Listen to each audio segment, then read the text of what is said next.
Muy buenas tardes, hermanos. Bienvenidos a su programa, al encuentro de Jesús Eucaristía. Contentos y alegres, aunque ya se nos está yendo el verano, pero ahora hay que prepararnos para la escuela, las demás cosas.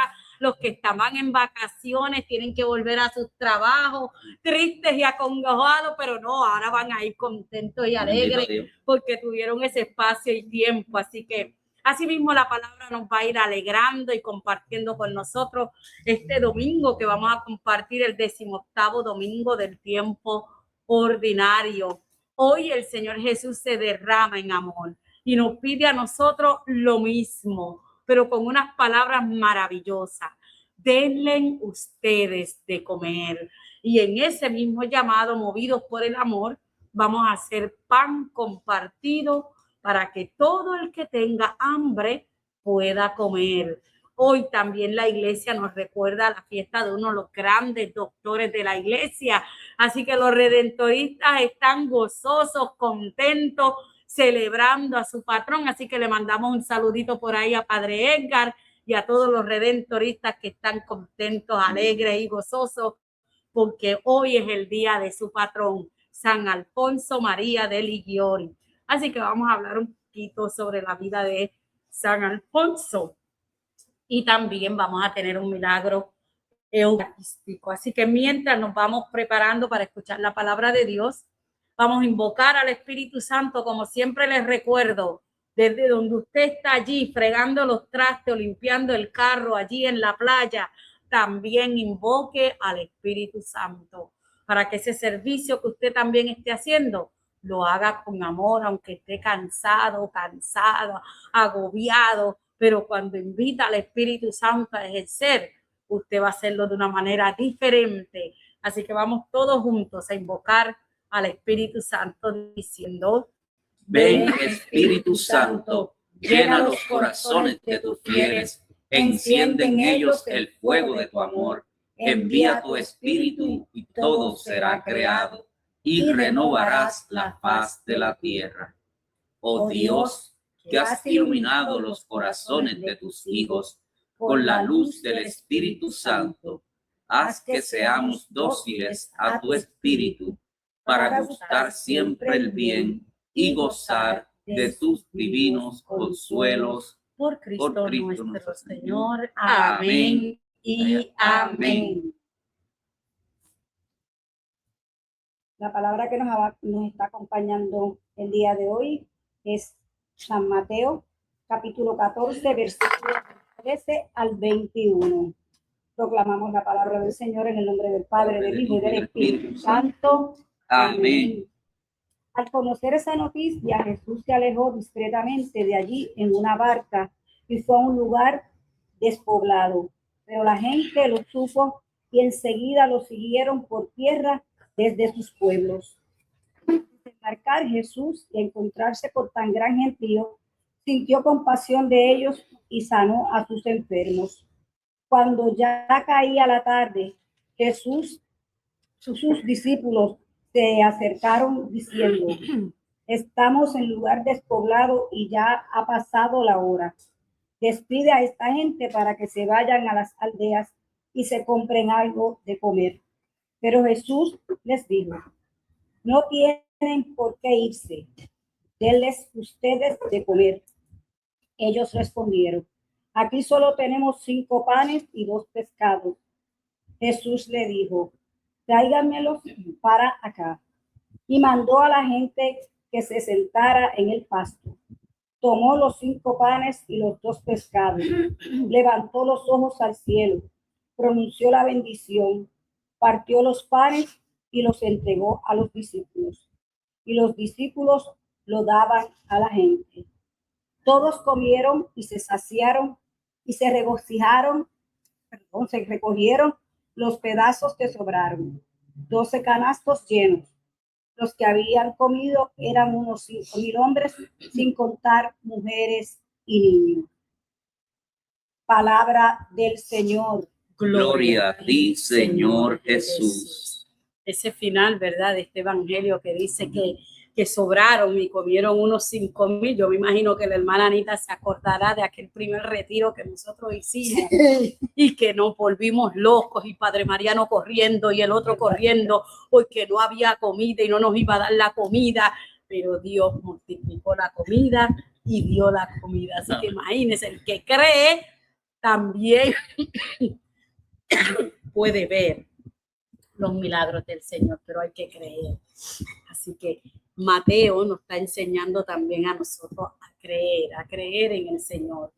Algo interesante de este evangelio que primero tenemos que tener en perspectiva es que esto nos ocurre después de la muerte de Juan el Bautista. Después de la muerte del Bautista es que ocurre esta primera multiplicación de los panes. Y segundo, hay que tener en mente que esta multiplicación de los panes la relata los 4 evangelios, pero solo 2 de ellos relata el acontecimiento 2 veces. Y uno de esos es Mateo, el otro es Marco, que relatan con propósito esta multiplicación 2 veces. Y uno debe preguntarse, a Dios, ¿por qué será? Así que quiere decir que fue importante este acontecimiento para ellos, como para haberlo relatado de esa manera 2 veces.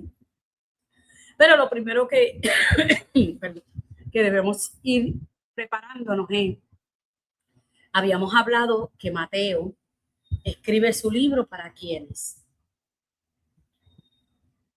Para su comunidad. Sí, pero todos escriben para su comunidad, pero ¿cuál era su comunidad? Habíamos hablado para los judíos que se convierten al cristianismo, y eso es importante. ¿Por qué? Porque la manera en que escribe Mateo va a ser siempre alusivo a que Jesús es el nuevo Moisés. Eso no te lo va a relatar Lucas, porque para Lucas es importante la humanidad de Jesús. Te va a presentar un Jesús compadeciéndose, llorando, orando, porque Lucas va a los griegos. O sea, esa comunidad es rara, tú sabes, diferente. Y cada uno tiene esa peculiaridad. Entonces, ¿por qué traigo la de Mateo? Porque este pasaje tiene muchos rasgos que nos van a evocar el Antiguo Testamento. Para que el que está oyendo, en aquel momento el judío, estuviera oyendo, pudiera entonces en su mentecita empezar a mirar que aquí Jesús puede ser el Mesías que se les había prometido en el Antiguo Testamento. Entonces, ¿qué hace Mateo? Mateo comienza diciendo claramente: al oír Jesús se retiró de allí en una barca aparte, en un lugar solitario. En una barca, quiere decir que tuvo que haber pasado por donde, por aguas. ¿Y qué pasó allá en el Antiguo Testamento? Que el pueblo tuvo que pasar entre las aguas. O sea, pensemos ahora como si fuéramos judíos, lo que está queriendo Mateo. Mateo quiere que pensemos, mira, aquel pueblo, que era el pueblo de Israel, pasó por las aguas. Aquí el que va a tener Jesús, que está pasando, va a crearse el nuevo pueblo de Dios y va a entrar como estaba entrando el pueblo de Israel. Así que ese es el primer punto que uno empieza a mirar para darse cuenta de lo que quieren abrir aquí. ¿Quién es Jesús? Todo al final es ¿quién es Jesús? Este hombre que parece revolucionario, que ha traído grandes cosas, pero ¿quién es verdaderamente? Y entonces cuando seguimos viendo, dice, en cuanto lo supieron, las gentes le siguieron a pie de las ciudades. O sea, todo ese pueblo caminó a pie para ir a escuchar a Jesús. Al desembarcar, vio mucha gente, sintió compasión de ellos y curó a sus enfermos. Esas 2 cosas son importantes que no las relatan los otros evangelistas. Sintió compasión y curó a los enfermos. O sea que ya estamos empezando a ver a un Jesús que no solo es un maestro, que para ellos probablemente era un maestro porque era el que le estaba enseñando en ese camino. Ahora este Jesús tiene otras cosas que para ellos solo la podía hacer Dios.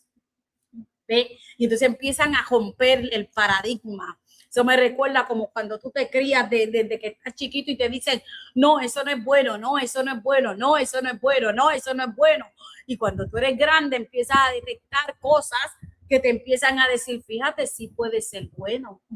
¿Te das cuenta? Y es difícil uno romper ese pensamiento, si ese pensamiento ha venido de nuestros padres.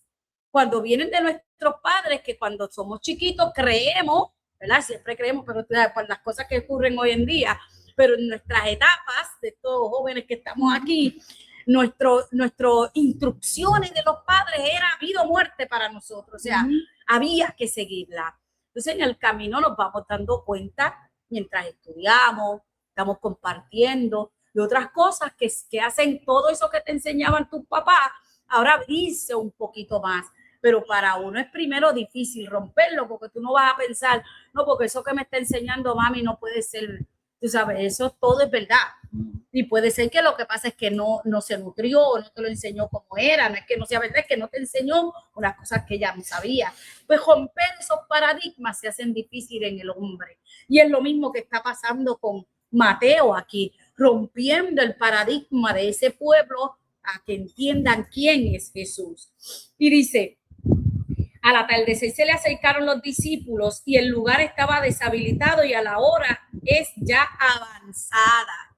Así que ya sabemos que está de tardecito en ese lugar. El lugar deshabilitado. Podríamos pensar entonces que debe ser un desierto, porque en el pueblo tú tienes casa, tú tienes gente. Así que probablemente esto ha sido donde en un desierto. Y en ese desierto ya empezamos a mirar que en el Antiguo Testamento ese pueblo, el Señor los llevó a un desierto cuando pasaron del mar. Así que Mateo está ahí haciendo las conexiones. Mira, lo mismo que allá, que pasó al desierto, ahora este pueblo que se va a ir construyendo está en el desierto. Y en el desierto sabemos que ocurrieron varias cosas. Y dice la palabra, el lugar estaba deshabilitado y la hora es ya avanzada. Despide pues a la gente para que vayan a los pueblos y se compren comida. Eso es lo que decían los discípulos.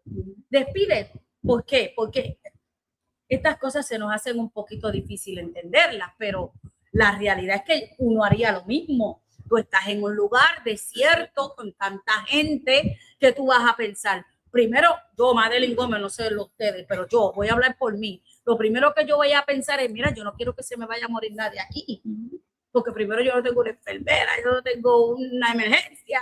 Pues entonces uno busca la vía más rápida, y la vía más rápida para los discípulos era que yo creo que se deben ir. Sí, a pesar de que era la tarde, podría estar cayendo porque era una hora avanzada, dice la palabra. Una hora, ya estamos hablando de, ¿verdad? Que estaba cayendo que estará como el tiempo de hoy, yo no voy para misa porque a las 8 de la noche y yo no puedo salir, o yo no voy para la misión porque va a pasar algo porque es de noche. Te van a dar cuenta, todas esas cosas van cambiando, pero en esa primera instancia del discípulo era, mándalos para su casa. Sí, pero una cantidad grande, era bastantes personas y imagínate, aunque yo creo que aunque hubiese un pueblo, cómo iban a suplir esa comida a toda esa cantidad de personas. Era más fácil, vete a pie, cada cual. Llégate a tu casita, que está de día todavía, resuélvete. Así que, pero el Señor le da una lección que nos la da a nosotros también, porque entonces Jesús les dice, no tienen por qué marcharse, denle ustedes de comer. El pobre Moisés, que dijo el pueblo, no tenemos de qué comer, mejor era quedarnos allí en Egipto con el faraón, que teníamos comida día y noche y aquí no tenemos nada de qué comer. ¿Se dan cuenta cómo Mateo va entrelazando los eventos que habían ocurrido y que este pueblo lo sabía? Porque recuérdense que este pueblo caminaba con la Torá y sabían los 5 libros y todo eso, o sea que ellos conocían, así que él va paralelo, denle ustedes de comer. Y ahí Jesús, que podríamos mirar, ¿verdad? Porque está hablándole a los discípulos, denle ustedes de comer, comienza con una nueva característica del pueblo que va a ser del pueblo del Señor. ¿Por qué? Porque quizás en aquel tiempo, y ahora también a veces pasa, si Juan tiene hambre, a mí no me importa si Juan tiene hambre porque no es familia mía. ¿Te das cuenta? O sea, qué chévere, tiene hambre, pues su mamá vendrá o su papá vendrá, alguien vendrá a darle de comer. Pero yo no estoy acá diciendo, ay Dios mío, Juan tiene hambre, yo debería ir a darle comida. Entonces, ¿qué está enseñando el Señor? Que el nuevo pueblo que se está construyendo no es un pueblo que se va a mirar a sí mismo, sino que va a mirar hacia el prójimo. Por eso ustedes se dan cuenta cuando se escudriñan la palabra, que cuando venía formándose este pueblo, y del que me recuerdo de memoria fue de Bernabé, porque la palabra dice que Bernabé tenía riquezas y que las vendió y las puso ¿dónde? A disposición de los apóstoles para que los que padecían o tenían sufrido, tenían condiciones de comida o lo que fuera, pudieran ser suplidos. Esa visión no se tenía, porque la visión de antes era simplemente comer yo y mi mamá y mi papá, lo que estamos aquí. Los demás no importan. Así que este pueblo de Dios que hoy nos tenemos que mirar nosotros ahí, porque nosotros decimos que somos discípulos, que compartimos la palabra, que venimos a la misa, que nos encanta estar aquí y allá, pero a veces nos envolvemos en el que está por otros lados, por allá afuera, que no es ni cristiano, para ayudarle, que qué bien, pero el que está a tu lado, que es parte de la familia de Cristo, no lo ayudamos. Es más, ni nos enteramos que tiene un padecimiento. Primera misión. Esa es la primera misión. Ahí está Jesús enseñándonos a nosotros. Nuestra primera misión como discípulos es, cuando tú y yo estemos en la Santa Eucaristía ahí sentaditos, ¿quién es tu vecino? O sea, eso lo puedes hablar después que terminemos la misa, por favor. Tampoco es que vas a venir mientras está la misa, mira. ¿Y dónde tú vives? Ah, sí, ¿quién es? ¿Y qué? No, por favor, todo en su lugar. Pero el nuevo pueblo tiene que sí preocuparse, no puede vivir ajena de lo que está pidiendo. Lo mismo los sacerdotes, lo mismo nosotros los laicos, los sacerdotes que miran desde allá, desde el altar y pueden ver a aquel que está sufriendo allá abajo, que pueden entonces ayudar a enviarlo. Mira, Juanita, como yo no puedo ir en este momento, averíguate qué le pasa a Minerva. Ay, cuando tú te acercas a Minerva, pues Minerva tiene una situación que no tiene de qué comer. No tiene esto, no tiene aquello. Pues nosotros tenemos que volver a cambiar y volver a hacer eso porque hemos tomado esta, yo diría, esta corriente que en los Estados Unidos, que a mí me encanta, pero en los Estados Unidos, ¿cómo se vive? Cada cual en su esquina y tú no te metas a mi puerta porque no. Y por eso todo el mundo está, ¿verdad?, en ese aspecto. Y Puerto Rico, que no era así, ha tomado esas características de cada cual vivir en su espacio, porque mira, no, aquel es malo, el otro aquel, y pasamos todos los juicios habidos y por haber para justificar el encierro. Pero el cristiano no puede buscar esa justificación porque eso lo está diciendo el Señor. Denle ustedes de comer. No, pero es que yo lo único que tengo es leche y pan. Pues acuérdate de la mujer Sirofonicia, que es lo que hizo. Mira, no tengo nada, Eliseo, pero lo voy a preparar y haré como tú dices. ¿Qué dice la palabra? No se usa con el aceite ni la harina. Sí, nos falta fe. Claro. Nos falta fe para poder comenzar a trabajar como dice el Señor. Así que ya vamos viendo esos paralelos. Entonces le dicen ellos, mira, fíjate, no tenemos aquí más que 5 panes y 2 peces. Eso no da para tanta gente, eso no dice que eso lo dice, en el otro lo dice. Pero 5 panes y 2 peces, ¿sabes? Uno tiene que pensar lógicamente, hay un montón de gente, claro que no va a dar. Pero el Señor no le dijo, eso no va a dar para nada, tranquilo, tráiganlo. Ese primer gesto, tráiganlo, comenzamos a lo que es la corresponsabilidad. Es lo que yo tengo, lo pongo al servicio, lo pongo al servicio del pueblo de Dios. Que yo tengo esto, que lo traigo, lo pongo en la mesa, y Juan tiene y lo pone en la mesa. Pero aquí pasa algo más allá que eso. ¿Sí? Lo primero que quiere el Señor es rompan suerten con esa vaquita que estábamos cantando ahorita, pero estaba el cuento de la vaca y la vaca y la vaca, ese es mi único alimento, yo no lo voy a soltar hasta que se la mataron y pudo hacer otras cosas porque se volvió el ídolo la vaca. Pues nosotros tenemos que empezar a soltar todo y dejar que Dios vaya obrando en eso. Así que tráiganme lo que tengan, tráiganlo acá, y ordenó a la gente reclinarse sobre la hierba. Ese reclinar sobre la hierba, dicen por ahí los que saben un poquito, es el gesto de un pueblo que es libre. Que siempre en la palabra, cuando tú ves el gesto de reclinarse ahí en la hierba, que dice aquí, es ya no soy esclavo. Así que ese pueblo de Israel que pasó por el Mar Rojo, llegó ahora a ser libre, pues ahora te están diciendo, y el pueblo nuevo de Cristo, pecador, con todas sus condiciones, Dios le está ofreciendo y ellos en libertad están caminando hacia Él. Ahora somos libres, porque cuando aceptamos a Cristo, somos libres. Amén. El mundo te va a decir lo contrario, tú siempre amarradita, aquello no, pero para nosotros somos libres. Así que ya sabemos que otro elemento importante es la libertad.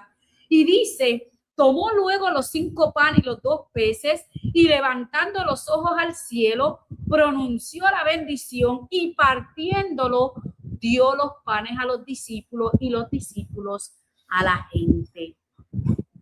Toda esa descripción, ¿hacia dónde te puede llevar esa descripción de la palabra? Te lleva hacia la última cena, que es la Eucaristía. Te das cuenta que todo lo que ha querido Mateo ahí es, miren, aquí está el que es. Este es el protagonista.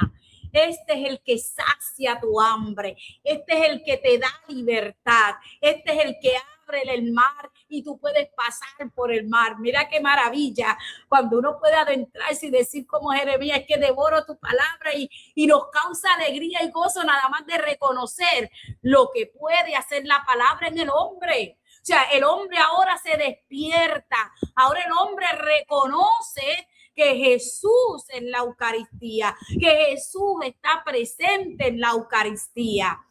Hizo el gesto, bendijo los panes y bendijo, pronunció la bendición y partiéndolo dio los panes a los discípulos y los discípulos a la gente.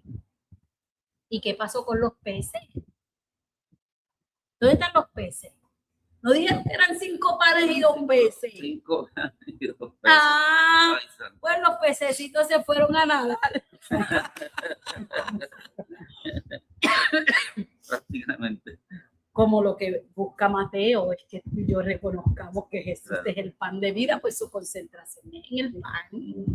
En el pan, deja ver cómo se multiplica ese pan. Así que en ese mismo pan comieron todos y se saciaron y recogieron los trozos sobrantes de 12 canastos. Fíjense que primero dice, comieron todos, buenos y malos, todos, porque los que estaban allí, Jesús no fue a preguntarle, ¿tú eres malito? Ah, ¿tú eres buenito? ¿Tú eres aquello? No, los que estaban allí comieron todos. Y eso es un gesto para que nos demos cuenta que la Eucaristía es para todos. Dios se da para todos. Y segundo, no hubo que ir a comprar en ningún sitio. No tuve que sacar mi billetito de 10 para ir a la panadería a comprar la libre pan que está a 3 pesos. No tuve que ir a comprar la leche y sacar mis chavitos que no tenía. Dios se da gratuitamente, se entrega gratuitamente. Y para que tengas cuenta, si tú vas a Isaías, que no lo tengo aquí marcadito, Isaías 55, la primera lectura, te vas a dar cuenta que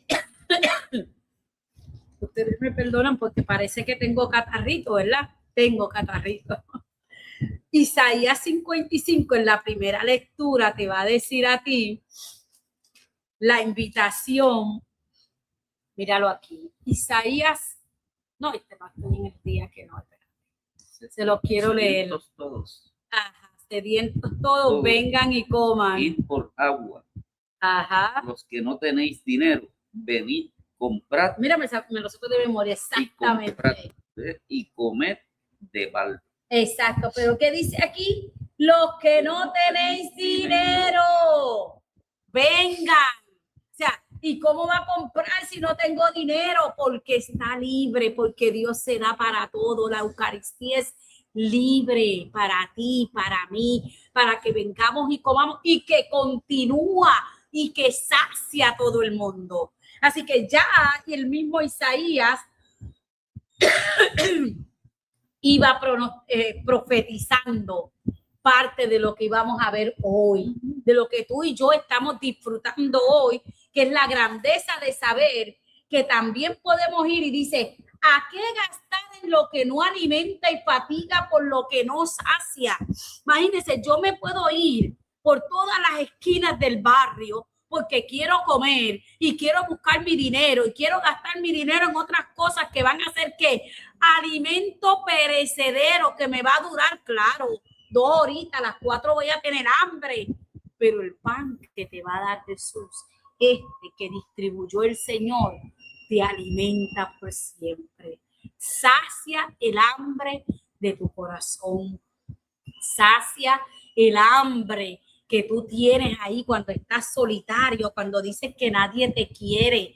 Sacia esa hambre cuando tú no encuentras el camino a donde seguir. Sacia esa hambre porque Jesús, cuando te da para ti, se da por completo y todo lo que nos promete, esa vida eterna, esos momentos grandes, nos los está dando en su presencia eucarística.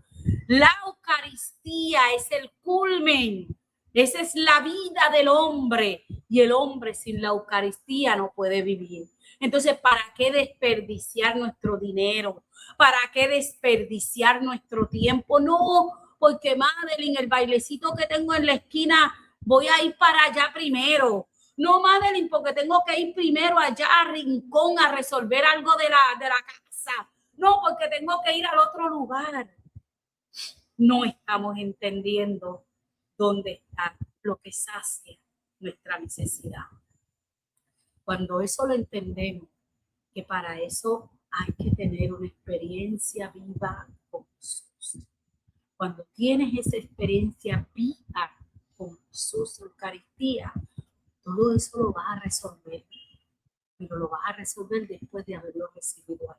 Amén. No para después, no espérate, para el final del día a las 10, que ahora terminé de hacer todas mis cosas, porque entonces es el lugar que le estás dando a Dios. Pero cuando lo haces desde el inicio, desde tu día, y tú dices, no, todo mi día, Señor, te lo pongo en tus manos. Este pan que tú me das, este cuerpo que yo como, esta sangre que es tuya, que me da vida, desde hoy te pongo todo mi ser. Tengo que trabajar, Señor. Tengo un problema con mis hijos, Señor. Mira, no sé qué puedo hacer. Pero si tú lo presentas desde ese momento que te levantas y sales directo a recibirle a Él, Él va a ir abriendo el camino.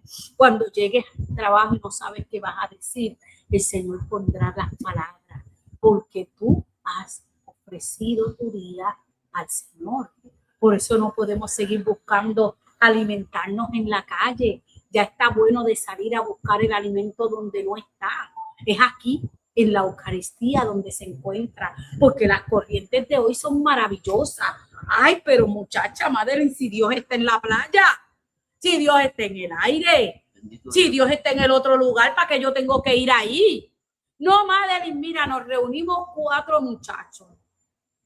Y esos 4 muchachos cantamos, alabado sea el Señor. Y estamos gozosos nuestros 4 allí. No necesitamos ir a la iglesia. No necesitamos ir allí porque mira, Dios se dio aquí. El demonio justificándolo todo. Porque claro que Dios está en todo sitio. Pero si Dios no hubiese querido la iglesia, primero en la palabra, ni hubiese hablado de la iglesia, ni hubiese dicho mi iglesia, ni hubiese dicho que se va a dar por completo. ¿Te das cuenta cómo el demonio empieza a qué? A transformar tu mente. Allí donde está Y tu si- tesoro. Exactamente. Y si Allí tú donde no está tu sabes tesoro. hacer así, si tú no sabes dar una pausa, entonces, ¿qué va a pasar? Te vas a perder Te en vas el a perder. camino. Te vas a perder en el camino. Así que yo te invito a que cuando tú te levantes, yo sé las situaciones de los padres que tienen sus hijos y las madres que tienen que levantarse todas arrojadas y que tenemos que llevar aquí.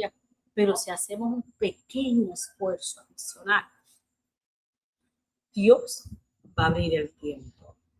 Dios va a preparar el tiempo, pero hay que creerle. Si yo le voy a creer a Minerva, por darte un ejemplo que te dice todos los días, tranquila, duerme un ratito y haz lo que tengas que hacer y eso lo dejas para lo último. Pues, Minerva tiene más poder en tu vida que Dios. Y nosotros no podemos dejar que eso pase en nuestra vida. Dios tiene que ser el primero en nuestras vidas. Y cuando es el primero, lo dejamos todo por Él. A eso te invitamos, a que lo dejes todo por Jesucristo y que te alimentes día a día con Él. Que todos los días busques la manera de encontrarte con Él. Se me vino a la memoria. Yo no sé si ustedes conocieron, bueno, por libro, obviamente, a San Manuel González, que yo desde que lo conocí, San Manuel González, un obispo y se le llama el obispo de los sagrarios. De hombre, en España, es un español, su vida, su ministerio, todo estaba puesto en el sagrario del Señor. Le tocó distintas parroquias donde el sagrario estaba abandonado. Y él se procuró arreglarlo. Tanto quiso él que él decía que cuando él muriera él quería estar debajo de un sagrario enterrado para que cuando pasaran él pudiera decirle, ahí está el Señor. Mire qué gran amor a la Eucaristía tenía este hombre. Pues este hombre, yo estoy leyendo un libro de él, pero hay 4 palabritas que me llamaron mucho la atención. Él tiene un libro que es ¿Qué hacer? Y que dice el Sagrado Corazón de Jesús en el Sagrario. Ajá. Y dice 4 cosas. La mano, ¿verdad? Y dice que esa mano siempre señale hacia mí. Llegaste a la parroquia y fuiste donde Arita, que es más simpática, a darle 20 besos y se te olvidó ir allí. ¿Ah? O fuiste donde Javier, que está nuevo en la parroquia, hermano, qué bien se ve, y se te olvidó. Pues él decía que mi mano siempre señale hacia ti. Decía, que mi voz siempre hable de ti. Amén. Mi pie, que siempre se dirija hacia ti. Que mi pie siempre se dirija hacia ti. Que mi corazón siempre, pero siempre quiera estar contigo. Eso es lo que nos ofrece Jesús. Amén. Hoy en la multiplicación de los panes nos ofrece eso mismo. Así que tu mano, tu voz, tu pie y tu corazón sean dirigidos hacia Jesús, Eucaristía. Aleluya. Amén. Amén. Amén. Amén. Bendito sea el Señor.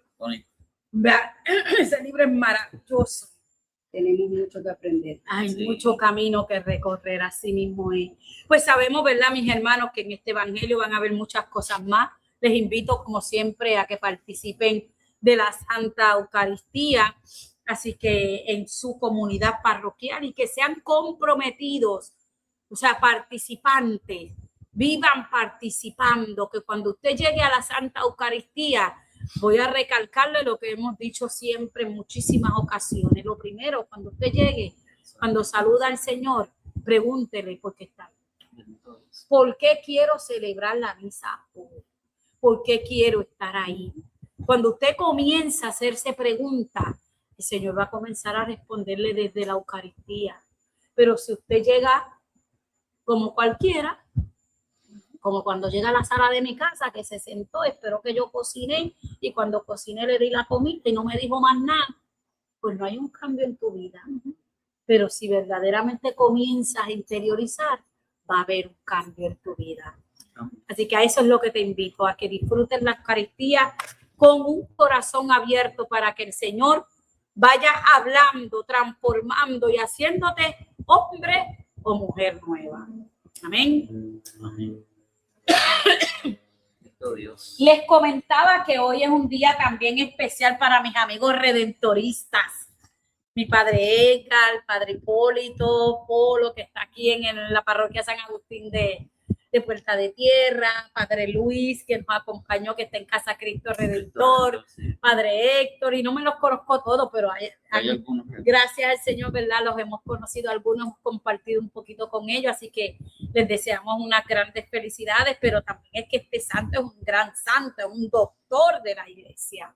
Así que vamos a dejar a mi hermana Anita que nos diga sobre la vida de este gran santo, San Alfonso María de Lisieux. Pues este santo nació en Nápoles el 27 de septiembre del 1696. Venía de una familia adinerada de nobles y eran 8 hermanos. Las dos hermanas fueron monjas, 2 de esos hermanos fueron sacerdotes, hasta que él también, vamos ahora a saber la historia de cómo él llega a ser sacerdote. Él a los 16 años ya era abogado.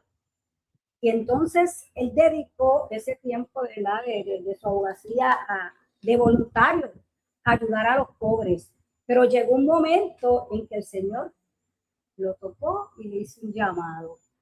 Y entonces él estaba en un descanso porque se sentía ya cansado y va a este lugar que se llama Alpi. Y ahí encuentra, conversando con un señor, que esa comunidad estaba necesitada, muy necesitada en su cultura, en su forma de vivir y sobre todo en lo religioso. Y él decide de voluntario empezar a ayudarlos. Pero entonces se identificó tanto y tanto con ellos que decidió dejar de ser abogado para entonces ser sacerdote. Dice, ¿verdad?, que en el 1730, como les dije, en ese descanso, él conoció a esta persona y entonces abandonó todo por seguir al Señor. Cerca en Nápoles se retiró hacia un eremitorio benedictino de la Villa Gledis en Chiavi, cerca de la Caserta, donde fundó una congregación del Santísimo Salvador que era aprobada por Benedicto IV en el 1749. Tomaría entonces su actual nombre de Congregación de Santísimo Redentor. Su misión consistiría en una predicación marcada por la sencillez apostólica y a favor de la educación de los más abandonados. Alfonso tomó su ejemplo de la capilla Terotinas, es decir, grupo dirigido por colaboradores del santo, tanto laicos como seminaristas, dedicado a la evangelización de los muchachos de la calle. Una experiencia en Nápoles tuvo tanto éxito y alcanzó cuota de 30,000 inscritos. Más tarde, los sacerdotes redentoristas se le unirían a las monjas redentoristas, la rama femenina de la congregación que fue fundada en Amalfi. Alfonso le apasionaba enseñar y predicar utilizando los métodos innovadores como la música que estudió de niño. Fue autor de la famosa composición de Bajas de las Estrellas, infaltable canción en las celebraciones de la Santa Navidad. También se ocupó con mucho interés de las cuestiones morales, entre muchas obras que escribió. La más importante es ciertamente la Teología Moral, en varios volúmenes. En tal obra, que sigue siendo estudiada aún en nuestros días, Alfonso se ocupó de temas como la virginidad perpetua de María y la infalibilidad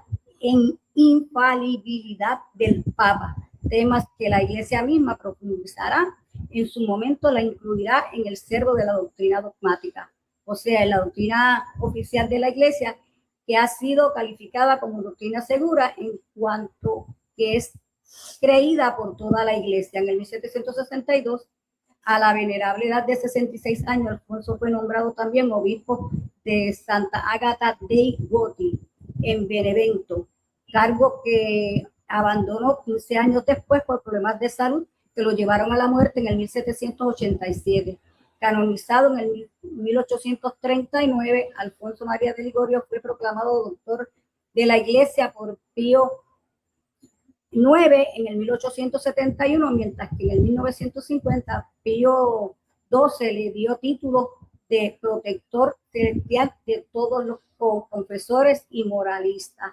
Aquí vemos un santo, ¿verdad?, que hoy en día nos podemos ir mirando en su forma de ser y cómo él llevó ese sacerdocio. Él fue servidor, él escuchó el llamado del Señor. Y fíjense que tenemos 2 o 3 puntos importantes que son cuáles. Viene de una familia noble. O sea, cuando se dice noble es porque tenían dinero y eran personas importantes. Y fíjate cómo muchas veces nosotros, reflejado en lo de él, decimos somos buenos y hacemos actos de caridad y hacemos aquí y hacemos allá, pero le faltaba algo, a él le faltaba algo, que era realmente entonces ser servidor para Cristo. Hasta que él no tome esa decisión, a pesar de que él fue voluntario y siempre estuvo con los pobres y todo eso, pero no es hasta que él llega, ¿verdad?, a ser sacerdote, que hace esa fundación. Fíjate que él habla de lo moral, su libro habla de lo moral. Entonces nosotros, ¿verdad?, así mismo tenemos nosotros que ir mirando desde el punto de vista de qué hacemos nosotros. Aprendemos y sabemos lo que él hacía ahora, pero entonces nosotros tenemos que comenzar a darnos cuenta de que aún sirviendo, ¿verdad?, como decía, que él servía para los pobres, pero realmente servimos con el corazón como nos manda Cristo, o servimos solamente para que nos vean, o porque tal vez nos gusta, como le pasaba a él, ¿verdad? Que pues, él estaba siempre cerca de los pobres, pues entiendo yo que era pues porque le llamaban la atención, le gustaba, pero fíjate que llega a ser una congregación completa, y fíjate todo lo que logró ya después de ser sacerdote, porque dice que fue canonizado. Fíjate, dice que cargo que abandonó a los 15 años después de sus problemas de salud.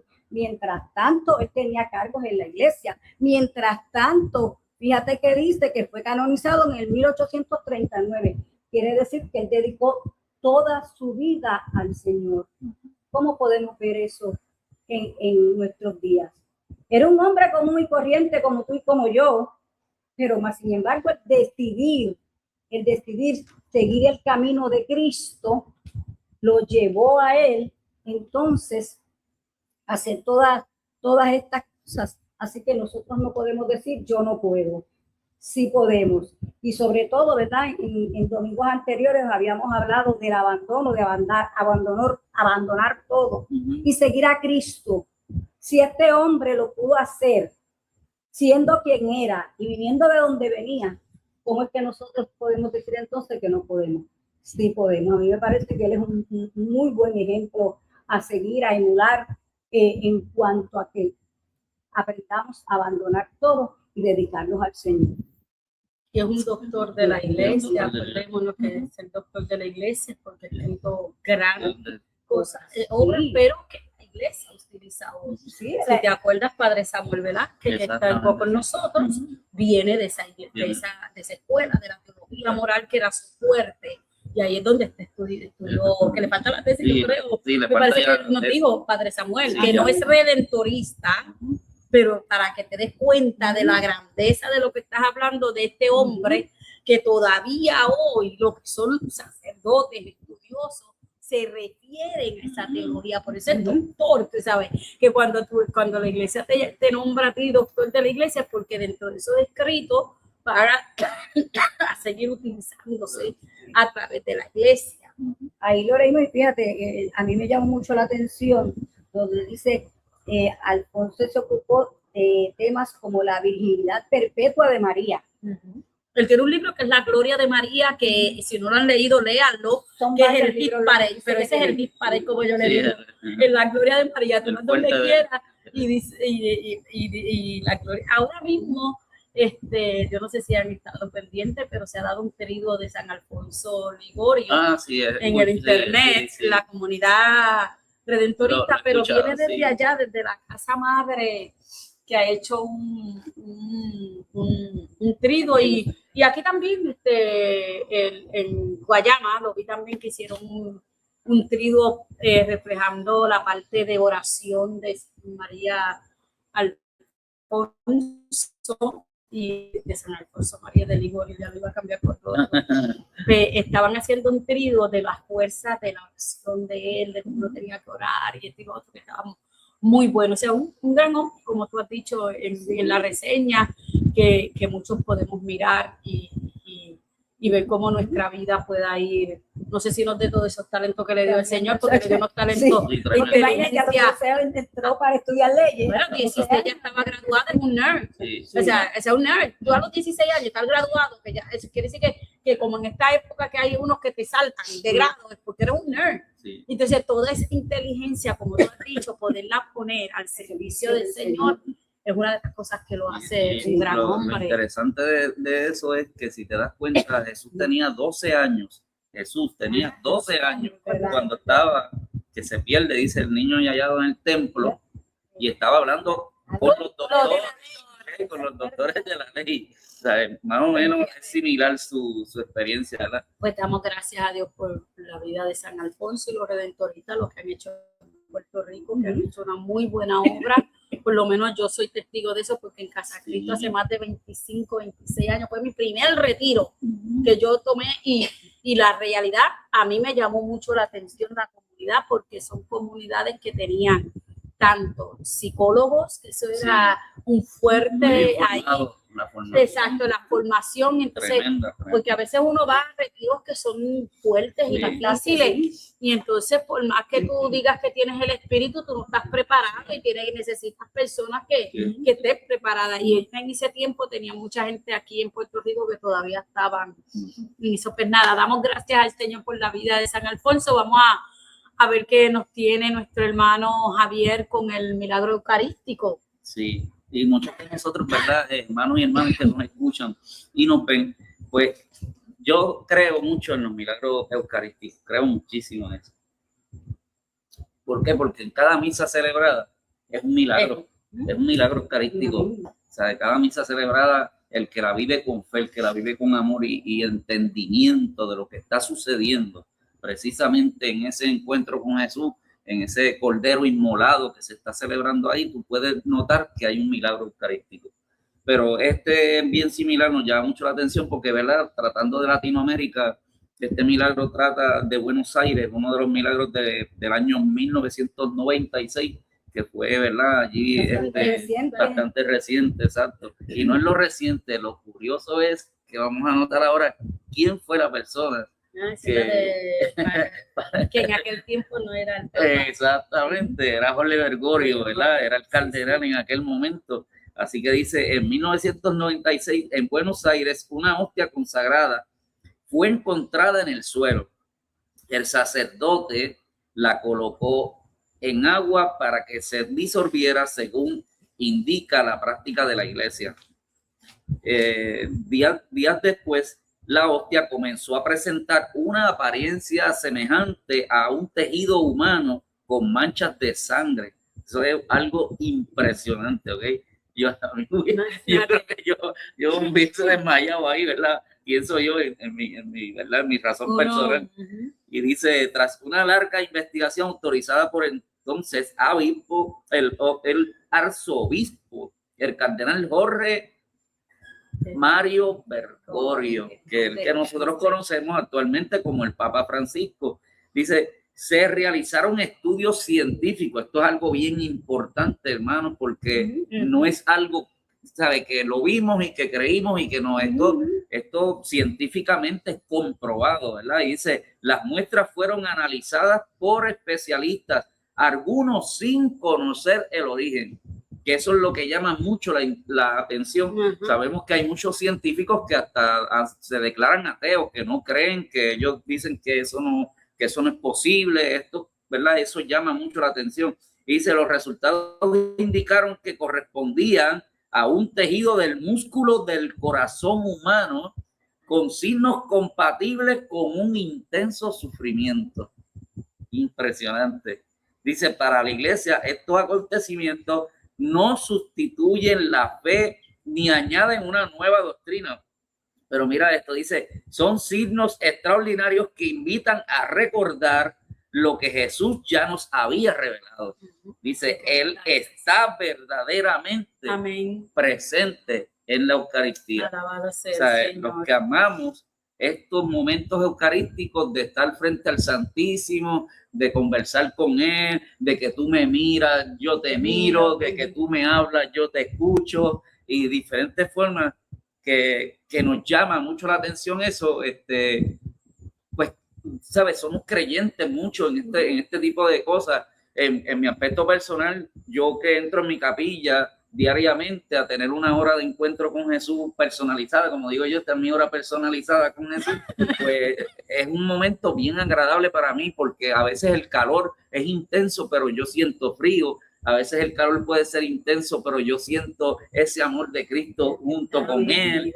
¿Sabe? Hay muchas alternativas, muchos milagros, como diría yo, que digo, Jesús, estoy frente a ti, estoy contigo, pero yo creo que tú estás vivo y presente en medio de la Eucaristía. Dice, quizás el milagro más grande no es que una hostia se manifieste visiblemente en carne humana. El verdadero milagro ocurre cada día en cada altar del mundo. Cuando Cristo se hace presente en la Santa Misa. Lo extraordinario es que Dios del universo quiera quedarse con nosotros. Nos damos cuenta de que los milagros eucarísticos nos invitan a cada uno de nosotros y nos hace ver precisamente de que Jesús quiere estar con nosotros, que Él no, tú sabes, que no es de yeso, que no es un Dios que no escucha, no es como otras personas lo pueden presentar, ¿verdad? El que cree y el que entiende sobre este misterio tan hermoso de tener a Jesús, Eucaristía, realmente es una bendición. Es otra cosa, ¿verdad? Mira, madre, yo quisiera leerles una cita de Alfonso María Ligorio. Mira, él dijo, los polluelos de golondrina no hacen más que gritar cuando buscan ayuda y comida de parte de su madre.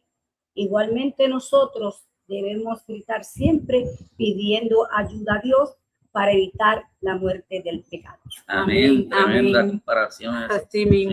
Sí. Pues qué alegría y qué bendición, porque ahí nos damos cuenta que sí tenemos que gritar y llamar. Claro. Dice, Señor, aquí estoy, necesito que me alimente, que sacie mi hambre. Quería recordarle antes de irnos, hablando del milagro eucarístico, la peregrinación que se va a dar por los santuarios marianos de España, Lourdes y Fátima, que esto lo está coordinando el santuario Nuestra Señora Madre de la Divina Providencia. Y dentro de todas las visitas va a haber también una parada en el milagro eucarístico de Santarém, para que entonces también aquellos todavía hay espacios disponibles de los que quieran acompañarme, porque yo voy a ir, pues vayan, que sea una gran bendición. Y como decían los hermanos, pues miren, no hay nada, no hay que ir tan lejos. El milagro se da todos los días, así que pidamos al Señor, ¿verdad? Ese es algo que a veces se nos olvida, pero cuando venimos a la Eucaristía y nos vamos a saludar al Señor, pues una petición puede ser esa: Señor, que hoy yo crea más en ti en la Eucaristía, que yo me pueda acercar más a ti, porque la ciencia y todas las demás cosas y los hermanos que están al lado mío no creen. Te dicen que eso es de loco. Sí. Pues Señor, aumenta mi fe, déjame ver más allá, que yo pueda sentir que verdaderamente estás con nosotros. Por eso yo admiro mucho, por lo menos y lo he mencionado otras veces, lo que hizo Estados Unidos, porque cuando Estados Unidos vio ese encuesta de que el mismo católico era bien poco el que creía, ellos dijeron no, y han creado toda una campaña para volver a llevar el amor de Cristo, Eucaristía a los católicos. No sé, el que ha venido, que gloria a Dios porque ha visto, pero nosotros tenemos también que hacer lo mismo. Claro, claro. Quizás miramos aquello y lo criticamos porque es verdad, mira que aquella encuesta y qué sé yo, pero a mí me llamó la atención que aquellos obispos se unieron. O sea, aquellos obispos no se sentaron a decir, mira, esto está perdido, o por culpa tuya, porque mira las cosas que tú hiciste, o mira aquello. No, todos estaban convencidos de que Dios estaba presente ahí y había que hacer algo. Y eso es lo que hicieron. Pues nos toca a nosotros, los que creemos aquí en nuestro pequeño país, hacer lo mismo. Porque cuando lo logremos y lo hagamos, y el cambio del hombre, del corazón surja, entonces vamos a tener las parroquias buscando el hombre a su Señor, verdaderamente. Así que sigamos pidiéndole al Señor que vaya abriendo esas puertas, porque Él es el único que te puede saciar la sed. De eso estamos convencidos. El hambre es el único que puede transformar tu vida, es el único que puede darte el gozo y la alegría que andas buscando por la calle porque quieres ser feliz. Y el mundo te dice que ser feliz es estar en la esquina, es irte al concierto detrás de aquel, o irte a la película detrás de aquella. Y el más que se ría. Y el más que se ría. Ven a alguien riéndose mucho, ese es más que feliz. La felicidad momentánea. Exactamente. Te lleva, como decía mi mamá, la cruz por dentro. Sí. Claro, eso es porque tú quieres, es que tú quieres aparentar, porque a pesar de todo tienes una necesidad. Claro. Cuando tú ves a una persona así que se ríe mucho, tiene una necesidad que está tratando de. Y lo que pasa es que la está buscando en el lugar que no la tiene que buscar, y para buscarla allí tiene que ser un payaso, ¿me entiendes? Porque uno, espérate. Yo buscaba, pero lo buscaba donde no lo había. Entonces a eso te invito, a que busques el gozo donde lo hay, en Cristo, Eucaristía. Pues bueno, mis hermanos, hasta aquí este es su programa, el encuentro de Jesús, Eucaristía. Que el Señor les bendiga, nuestra Santa Madre, la Virgen de la Providencia, les acompañe por siempre. Amén. Amén, Dios les bendiga.